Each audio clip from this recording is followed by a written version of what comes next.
Hey guys, this is Seth. I'm going to tie a pattern for you today. I'm going to tie a crayfish pattern. The reason why I'm going to tie a crayfish pattern is because I'm getting jacked for spring trout fishing, and a couple of the rivers that we fish up here, the trout really go crazy on crayfish. The other reason why I'm tying crayfish patterns is because I caught a big muskie last year on a crayfish pattern, and so I just figured I'd do it. This is the finished product right here. Get one for you, let you see it. That's it right there. You can see that this has claws that come out. You can also see that as I pull these out, they kind of stay there. I'll show you how to do that. So there's a head. This is lead wrapped. This is weighted. So the hook point, which is right there, that's going to keel up, so that when this is dragging on the bottom, a lot of times you want to be low to the bottom with a crayfish pattern. You're not going to get snagged up. Materials. I'm going to be tying this on a size 4, and that's going to be an extra long streamer mustad hook. I'll go ahead and throw that in the vise right off the bat. There will be some lead wraps that go on this. There's also going to be a bead on the hook eye, so I'll go ahead and just throw that on right away as well. Get a few thread wraps on just so we can get that out of the way.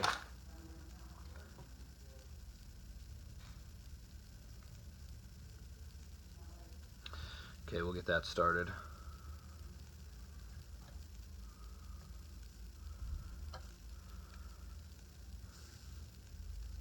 This is GSP thread, Vivus. I think it's 100 denier. Okay, I'm going to work my way with this thread as well down the hook bend a little bit to get that kind of bent hook shank. Okay, so other materials that I'm using, Flashabou Mirage. All right, this is a real reflective Flashabou. This is kind of a copper. It's got some golds and some reds in it. I'm also using some barred marabou, some orange and brown barred marabou for the pinchers. I'm using some ultra thin copper wire. I'll show you where I'm going to use that. I'm using some barred schlappen. This is kind of a rust black color. And I'm also going to be using some EP dubbing brush material. This is 5-inch. This is all I had in this color. It's really big. I'm actually going to be trimming that down a little bit to make this body on the back. It's going to be trimmed down quite a bit, probably only to about a 1/2 inch in width there. So right off the bat, what I'm going to do is I'm going to take about 6 2-inch to 3-inch pieces of that Flashabou. I'm going to taper it, put a little bit of a taper in there, and I'm going to put that right down on the hook shank. I'm going to tie that in, come back a little bit, probably come back just to where that hook point is, right there. I'm going to fold this over, and I'm going to tie this back down. Alright, and I'm going to kind of go down the hook shank the hook bend just a little bit to send that down. Now what I'm going to do is I'm going to come back up here, and this is where I grab that schlappen material, that rust black barred schlappen, and you can tell this is not the whole schlappen, this is the marabou section of the schlappen. And what I'm going to do is I'm going to make a head right now, that crayfish head, so you can see that I've kind of put there in the middle of that.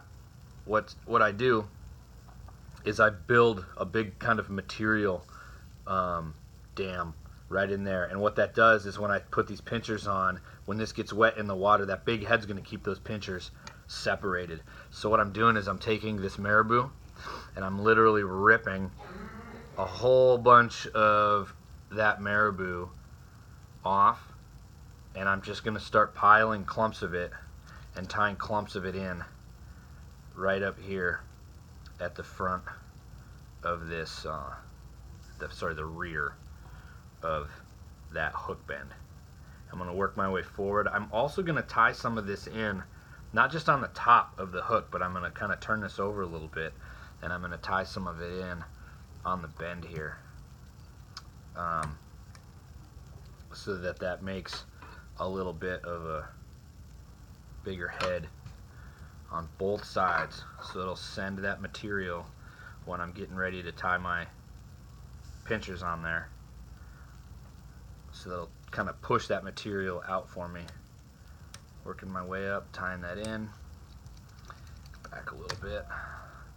You can see that's a pretty decent head right there that I've built, and I'm coming back over it just a little bit, and I want to clean that up, you know, right there, so that I have some clean hook space to work with. And all I'm going to do now is I'm going to take a couple more pieces of Flashabou, probably the same amount that I took right in the beginning there, and these I'm not going to taper, and you'll see why when we get done with this. I'm not going to taper them as much, and I'm going to wrap them in 50-50.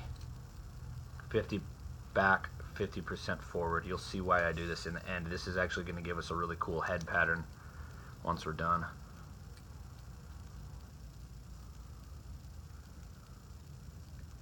Okay, so that really makes a cool head pattern there, as you can see.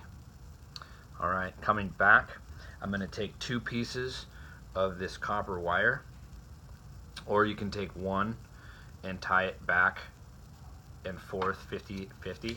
What I mean by that is I can take this and it goes 50% each direction, and as this lays down on top of here, I keep it right on the top, and then I pull this wire off to the side and I wrap that in, work my way up, and then I flip it over and I work my way up in the same direction. So right now I've got 2 pieces of copper wire that come off of that on each side. And so what's going to happen now is I'm going to build those pinchers. I'm taking this orange and brown barred marabou, and I'm going to take a real decent section of that, probably half of it, on one side, and I'm going to take that, and I'm getting a decent sized clump. Alright, remember, when this stuff gets wet, it slicks down to nothing. So decent sized clump, and I'm going to tie that in. The length that I'm going to use is probably the length from the head, the back of that head, you can see right there, maybe even just the hook length from the eye.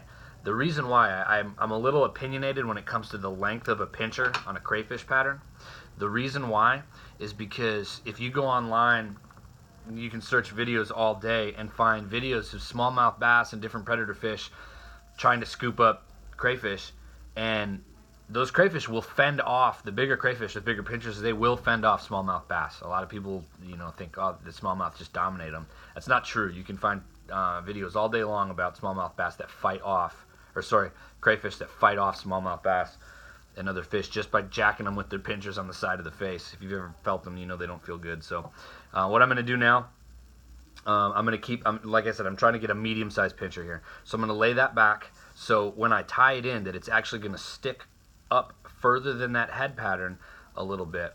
So I'm going to tie that in on the side, just like this, okay?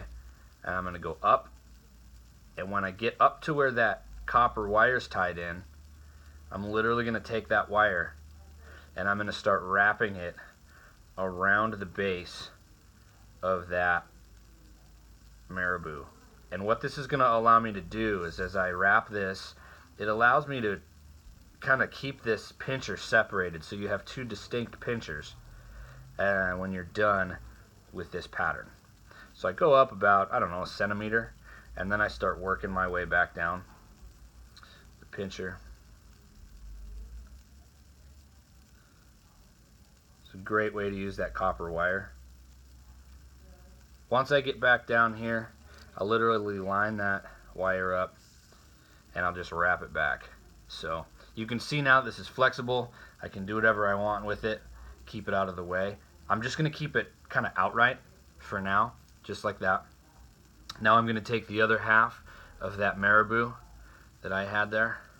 I'm going to rip this all off the side. So I've got another decent amount. And what I'm going to do is I'm going to compare it to my other amounts because I want these pinchers to be even. I guess it's not incredibly important that they're even because you see a lot of crayfish out there that have one large pincher and one small one, lost in battle or something. I'm going to find my piece of copper wiring. There it is. I'm going to lay this down again, measuring about the length of that hook shank. I'm going to hold this pincher out so that I can make sure that they're both about the same size. I'm coming up that pincher and I'm going to work back and tie all that material down. I'm not worried about too much material on this hook shank. I'm going to line it with lead in the end of the day anyways. So here we go. There's your marabou. I'm going to start my thread wraps. Sorry, not my thread wraps, my wire wraps up the base of this crayfish pattern here.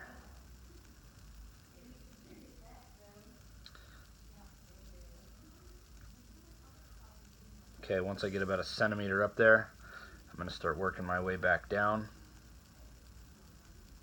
without ramming my finger into that hook shank, that hook point. Otherwise these become scented lures with your blood. Alright, coming back in now. Alright, so there, you can see that. I can bend it forward, bend it to the side, go both ways around there. That's what those two pinchers look like. Just to keep them from getting in my way for the rest of this time, I'm going to wet them down a little bit and twist them. You can see there. Alright, so now the next step, I'm going to take my lead, and this is actually a lead-free wire. I realized that a second ago, and pull this out of the way. I'm going to put some wraps of lead here. I'm going to be going over this with a dubbing brush anyways, so there's going to be even more wire added to this. But depending on the current that you're fishing and how fast you want this to get down will depend on how much lead you want to use. It's completely up to you. I'll trust that you know your waters better than I do. Alright, so this is the next step, and I'm going to explain some things here first before I put this on. Before I put this dubbing brush material on here, I want to explain something. A lot of patterns that I found online showed the fin, the rear fin of these crayfish that people made, and they were very artistic with them, kind of flared up. They'd use a feather or they'd do different things. I don't agree with that principle, and the only reason why is because when a crayfish swims backwards, its tail is tucked and it's kicking, and I want to have a natural presentation. So what I want this to do is, if you look at these other patterns that I've tied, the body is back like that. So when this thing's swimming through the water, it's kicking back, and this is all stripped back. That's my idea. I think I might have said it earlier. You're welcome to disagree with me on that, but I really feel that that's key. What I'm going to do is I'm trimming this down real short, all right? But I'm actually going to save the rest of this material because it makes really good dubbing. So that's going to come over there. This material on the other side as well. So this is literally like an inch of material on each side of this dubbing brush. If I would have had more time before making this video, I would have just ordered some that was thinner, but that's pretty much what you've got right there.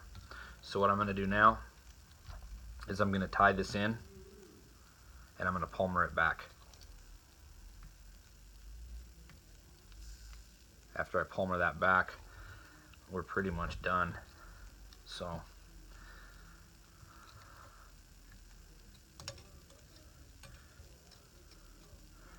come up just a little bit to cover up my thread underneath that guy.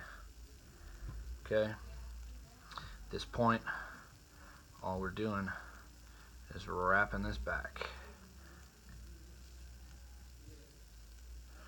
palmering that a little bit. You can see there's some longer strands that I didn't quite get cut off, but I'm not overly worried about it. Okay, I got back to some of these long strands. That's alright, we'll trim those. But I'm already back at this point to where my hook is going to get tied down. So as I'm tying this in, I'm coming through. I'm going to trim that now. I got a wrap in there. This is getting cut off. A few finishing wraps. We're going to do a half hitch to end that. And once we're complete, I'm going to trim the thread. There. Now, before I kind of pull all this back and comb it out, I'm going to pull it out a little bit just so I can get those long strands out of there.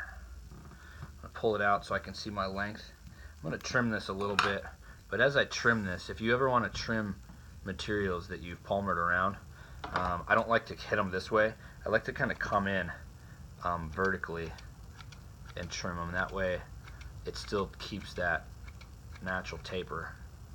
I'm just going to come in and trim a few of those that I can see there. Alright, test that out, let that get wet a little bit. So now what's going to happen is your pinchers come out, you've got your head in the middle. I'm going to separate those just a hair so you can see it, because when these get wet you're going to see the pattern that this forms once it gets wet. Once that gets wet,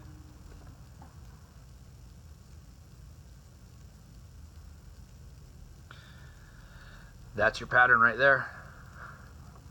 Crayfish pattern. Weighted, the hook will keel down, sorry, the hook will keel up. When that swims, it's going to have a very natural swim motion away. All of this material pushes back, making that tail kind of look like it's down underneath pushing it, and hopefully that helps. I don't tie them a whole lot bigger than this because from what I notice when I'm trout fishing, they'll actually like to eat a smaller crayfish. I think they like a little bit of the brighter colors as well. The reason why is when crayfish molt, they're a lot more vulnerable. Their shells are softer, and the fish have less to deal with when they're digesting that food, and I think they eventually know that after a while. So if you like it, subscribe to the channel. Thanks for watching. If you've got any comments or whatever, throw them in there. I'd love to hear what you guys think. See ya.